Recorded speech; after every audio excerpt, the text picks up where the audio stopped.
aproveitar que você está aqui para a gente já partir para as notícias da metrópole de Campinas, porque, infelizmente, os casos da Covid-19 seguem avançando no nosso país, no estado de São Paulo e principalmente na cidade de Campinas, com dados atualizados que você traz agora. Gabriel, infelizmente nós não temos aí nesse caso uma boa notícia. De acordo com o Ministério da Saúde, até esta quinta-feira o nosso país somava 7.110.434 casos de Covid-19.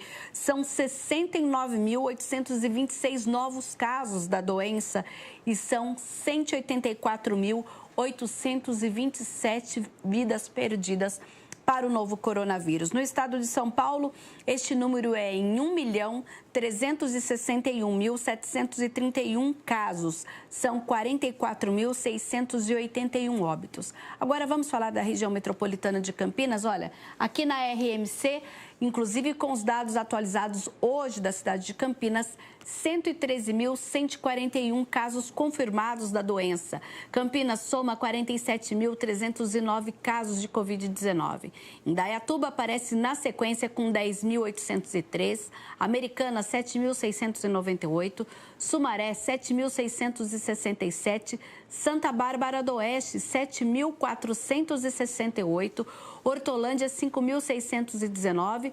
Agora cidades com menos de 5.000 casos, Paulínia, 4.777. Na sequência vem Valinhos, Vinhedo, Itatiba, Cosmópolis, Montemor, Jaguariúna, Nova Odessa, Arthur Nogueira e, na sequência, cidades com menos de 1.000 casos. Engenheiro Coelho, com 995, Santo Antônio de Posse, 940, Pedreira, 847, Olambra, 533 e Morungaba, com 294 casos. Nas últimas 24 horas, na cidade de Campinas, 466 novos casos. Algo muito preocupante. Durante um bom tempo, nós ficamos na casa de 200 a 250 casos e nas últimas 24 horas, 466 casos. Então, assustando bastante a doença aqui na cidade de Campinas, esse avanço. Outro dado que chama a atenção, pessoas em isolamento domiciliar, 455 pessoas estão em casa, são 159 a mais em relação à quinta-feira, então muito cuidado com essa doença.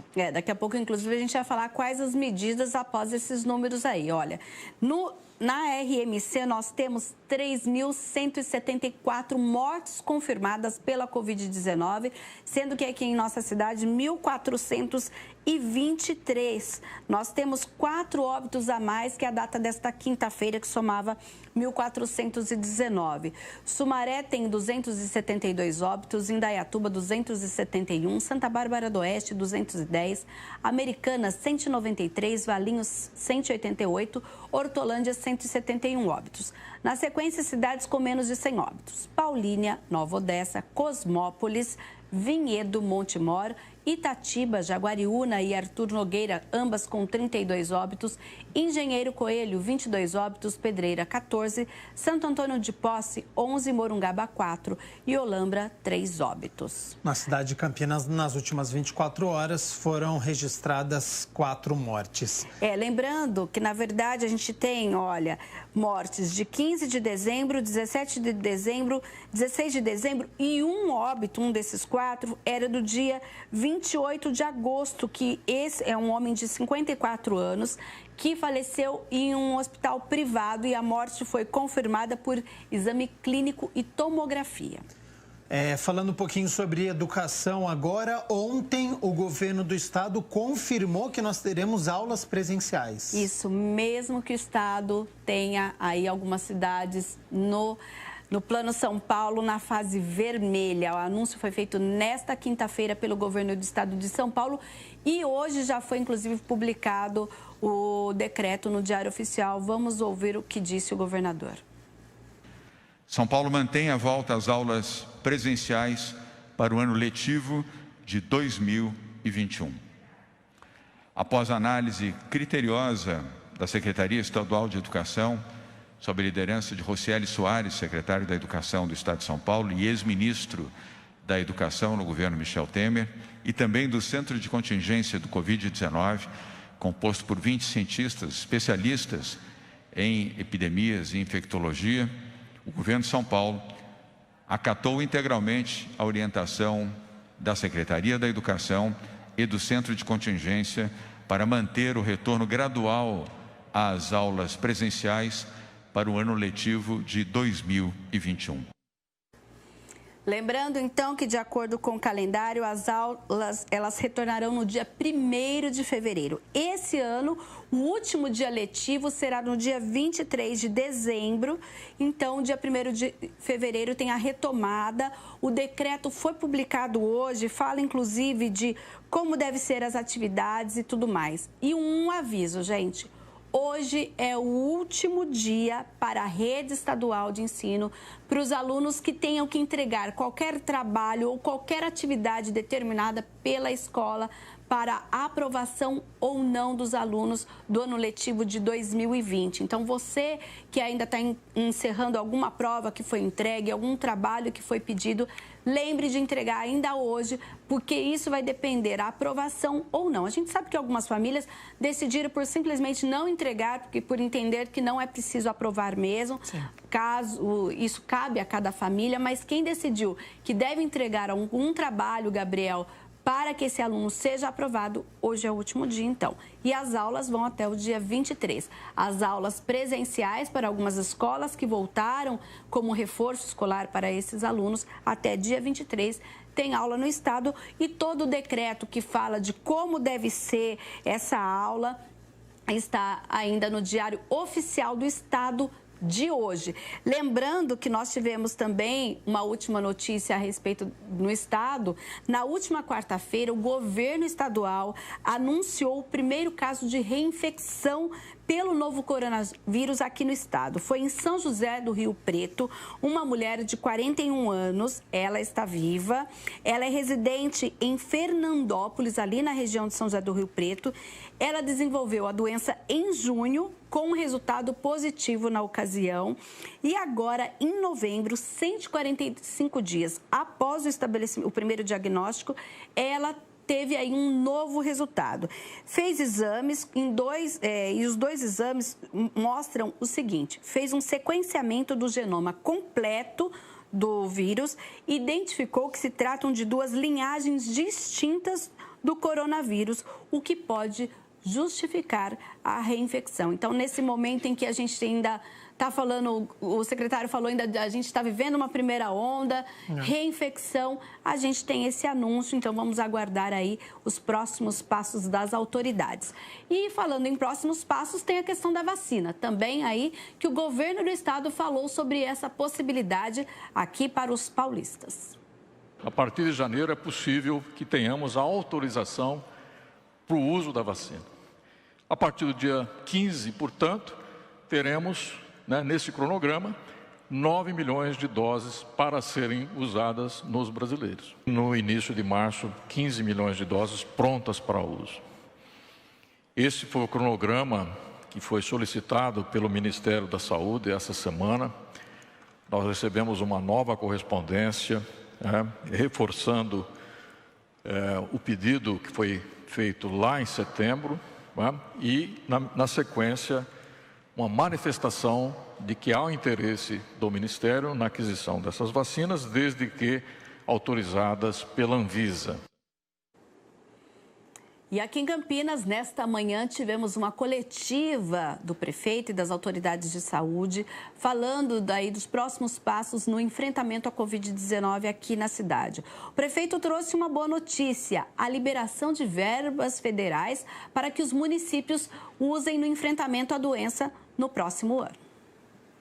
As portarias devem sair esse ano e, claro, que Campinas ficará com uma parte desse dinheiro, levando em conta sempre o tamanho de Campinas.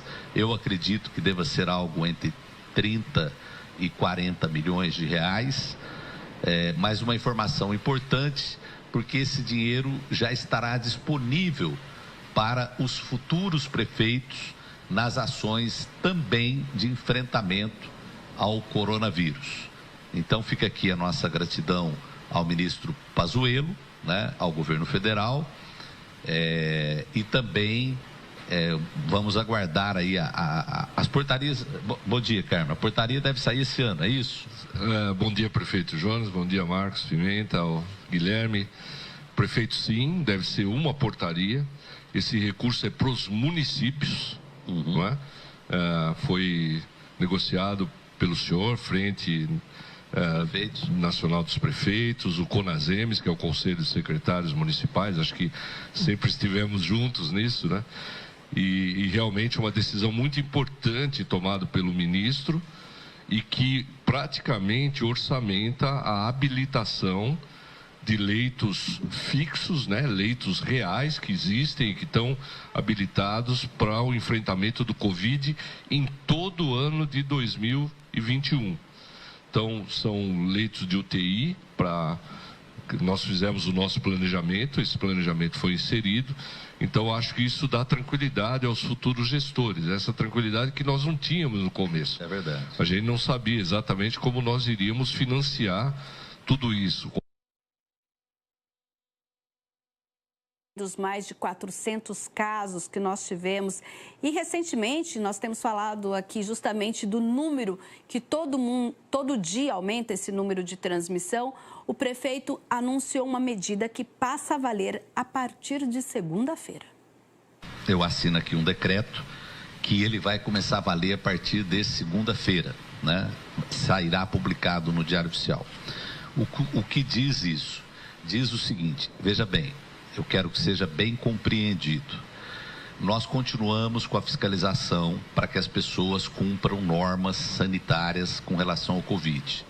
Então, esse decreto não é se a pessoa encontrou alguém sem máscara ou alguma falha pequena. Mas o que a Guarda Municipal tem me reportado? Está tendo muita balada, muita festa de jovem e muita aglomeração. Então, esse decreto ele diz o seguinte: encontrou uma situação que é uma situação anormal e muito abusiva, vai fechar por 3 meses o estabelecimento. Então, é uma suspensão de alvará por 3 meses. Eu não gostaria que isso acontecesse. Apelo a você que tem um estabelecimento, um bar, uma boate, onde junta jovens, né? Não permita aglomeração. Você terá o seu estabelecimento lacrado e só reabrirá em março. Olha, uma decisão aí um pouco dura para que a gente evite festas e locais aglomerados neste fim de ano, mas uma medida para tentar frear a transmissão do novo coronavírus aqui na nossa cidade. E ainda nesse enfrentamento, o prefeito falou sobre a questão dos leitos atualmente e a possibilidade de novos leitos na cidade. Quais são os próximos passos caso precise de mais? Então vamos lá. O primeiro andar, ou o andar de baixo, ou subsolo, né? É o primeiro andar. Primeiro andar da UPA Anchieta. Já está tudo pronto, rede de gases, nós temos os respiradores. Então, esse é um primeiro passo que não será dado esse ano. Se for necessário, para o ano que vem, poderá ser usado. A recepção do Hospital Ouro Verde. Nós podemos montar ali também um ambiente de acolhimento das pessoas, de internação. E a UTI, um outro passo, terceiro, a UTI cirúrgica ambulatorial, também do Ouro Verde, né? Também do Ouro Verde. E um quarto passo, aí por último, só se for mesmo necessário, nós reativaremos o hospital de campanha que está montado ainda, não foi desmontado, foi desativado e não desmontado lá nos Patrulheiros. Lembrando que hoje nós temos já na rede municipal 142 leitos. Nós abrimos 28 leitos na UPA Carlos Lourenço e lá tem 4 pessoas internadas e hoje também foram abertos mais 11 leitos no Hospital Mário Gatti. E um pedido aqui que nós recebemos através das redes sociais da TV Câmara Campinas. No último dia 16, durante um resgate de um protetor de animais lá em Guarulhos, em que ele tinha 70 gatos sendo resgatados, a van, o veículo que estava esses gatos, ela foi roubada e aí ela não foi encontrada até agora. Na última visão, esse veículo foi visto na cidade de Cosmópolis, Arthur Nogueira e Engenheiro Coelho, portanto, aqui na região metropolitana de Campinas. Se você tiver alguma informação, Gabriel tem a informação, tem os dados da van, para que se alguém vem, avise a polícia. A placa é FNM 2309. Então, FNM 2309 é a placa desta van. E olha só, Gabriel, vamos fechar agora em alto astral, né? Vamos falar um pouquinho de coisa boa. Você que está impedido de ir em eventos presenciais, a Orquestra Sinfônica prepara uma última apresentação virtual neste domingo, que encerra o ano da Sinfônica aqui na nossa cidade. Vai ser domingo, a partir das 6 horas da tarde. E essa temporada artística pode ser conferida no youtube.com/Cultura Abraça Campinas, que é o canal em que a orquestra usou durante todo esse tempo de pandemia para mostrar o seu trabalho, e você está convidado a participar virtualmente dessa apresentação. Mina Abreu, muito obrigado pelas notícias do Legislativo, da Metrópole de Campinas, por esta parceria que nós fizemos aqui no Câmara Total ao longo de 2020, já que este é o último programa ao vivo. Na semana que vem nós teremos um especial, então eu agradeço toda a sua companhia, todas as informações que você passou durante este período, e nós vamos revê-la no dia 1º de janeiro aqui na tela da TV Câmara Campinas, na posse. Tá certo, a gente preparou realmente esse programa mostrando o trabalho da TV Câmara Campinas nesse ano de 2020. Eu agradeço pela parceria, pelo companheirismo, agradeço a toda a equipe. Você que está em casa, muitas vezes não vê os profissionais que estão aqui fazendo com que cada coisa dê certo, com que tudo chegue aí para você na sua casa, com todos os detalhes e com a informação precisa e também com imagens lindas que a gente tem aqui. Eu agradeço a todos vocês, a você também e a toda a nossa equipe, Gabriela. São realmente muitas pessoas envolvidas, então nós aqui agradecemos a Mina Abreu, nossa coordenadora aqui de jornalismo, de produção, e até dia 1º de janeiro, então. Ao vivo, 10 horas da manhã, eu estarei aqui. Combinado, eu também.